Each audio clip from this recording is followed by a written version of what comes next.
America is growing older. This increase in the number of older adults, especially the number of very old, has important economic and social policy implications. That's why it's critical to gather accurate information about everything from their physical and mental health to how they spend their time.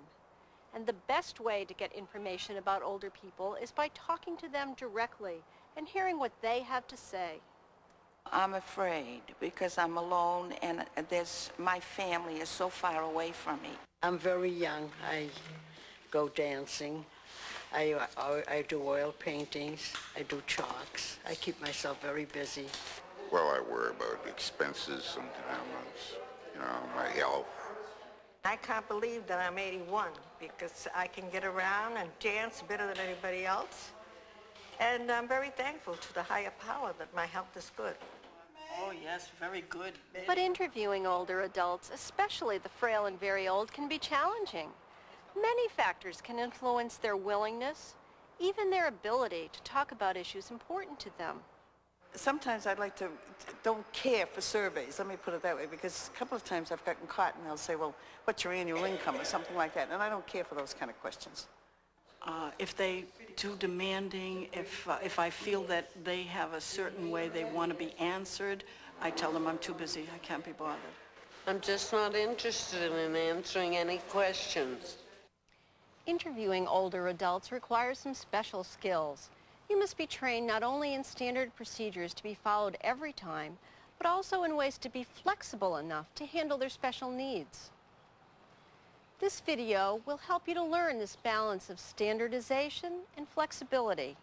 We will cover all aspects of interviewing older persons and will demonstrate ways to handle the many situations unique to this population.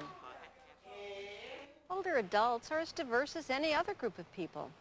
Many are as healthy and active as ever, while others struggle with health problems either at home or in an institution. On the whole, I think I'm very healthy. I only take 1 pill a day, which is high blood pressure. I think that's pretty good. I'm going on 79. Yeah, I manage to keep busy. If I don't, my wife keeps me busy anyway. You always find something to do, believe me. Some days are harder to keep going than others, but you keep going. And that's about it. I'm in fantastically good shape for the lousy shape I'm in. Still, there are some general characteristics that older people tend to share. Older adults are less likely to participate in studies. Poor health, mental or physical impairments, and other factors such as fear of crime can make older persons reluctant to participate in surveys or interviews. Older persons are more likely to answer "I don't know" to survey questions. They're also more likely to give inconsistent or contradictory answers. Older adults may not understand a question the first time they hear it. Many older persons are unfamiliar with surveys and questionnaires, and therefore may need questions to be asked more than once. When this happens, it's critical to repeat questions exactly the same way each time. Such standardization is vital to maintain both the validity and reliability of a survey. We'll see these and many other techniques illustrated as we watch John Rose, a new interviewer, experience both the difficulties and satisfactions of the job as he learns under the supervision of an experienced interviewer, Catherine Wilson.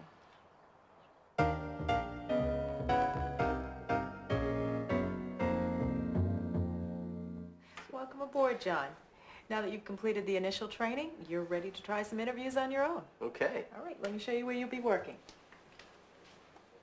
This job doesn't seem so tough. Heck, I've done telemarketing before. All I had to do then was read from a script. It was a cinch. Older people were difficult to sell to, but I'm not going to be selling anything here. Just asking some questions. How hard could that be? Remember, the study is being sponsored by the National Institutes of Health and is about the health care needs of older people. No problem. Good luck. Thanks. Phew. Oh yeah, I remember this from training.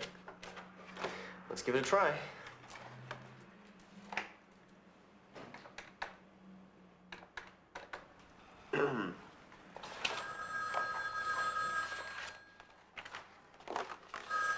Hello?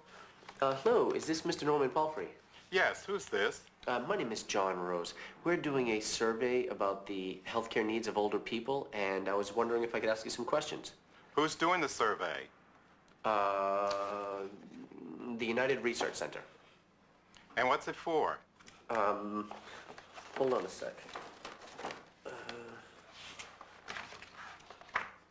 Well, it's a survey about the healthcare needs of older people. Yes, you said that, but who's paying for it? Hold on, let's see. Oh, it's sponsored by the government. And how's it to be used?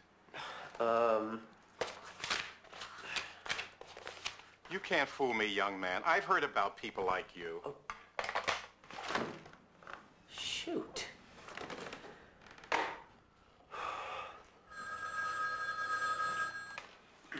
Hello, Hello, is this Ms. Frances Gennaro? it's Mrs. Gennaro. Oh, I'm sorry, Mrs. Gennaro. My name is John Rose. I'm calling from the United Research Center. We're doing a survey that's being sponsored by the National Institutes of Health, a federal agency, about the healthcare needs of older people. And I was wondering if I could ask you some questions. Slow down a little. Where were you calling from?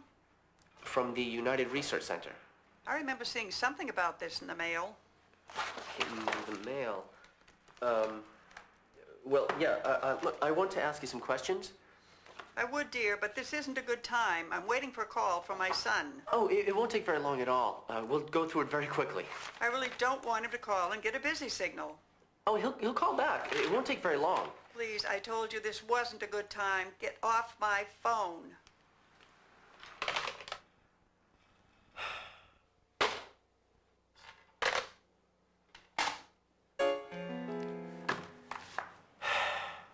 Hi.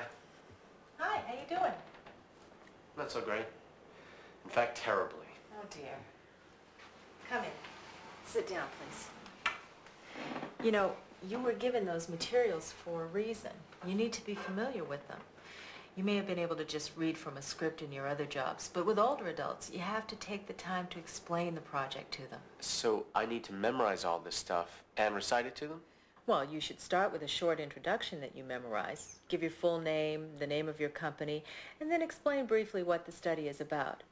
Then if they ask for more information, tell them what the goals of the project are, who's funding it, and how it could benefit them.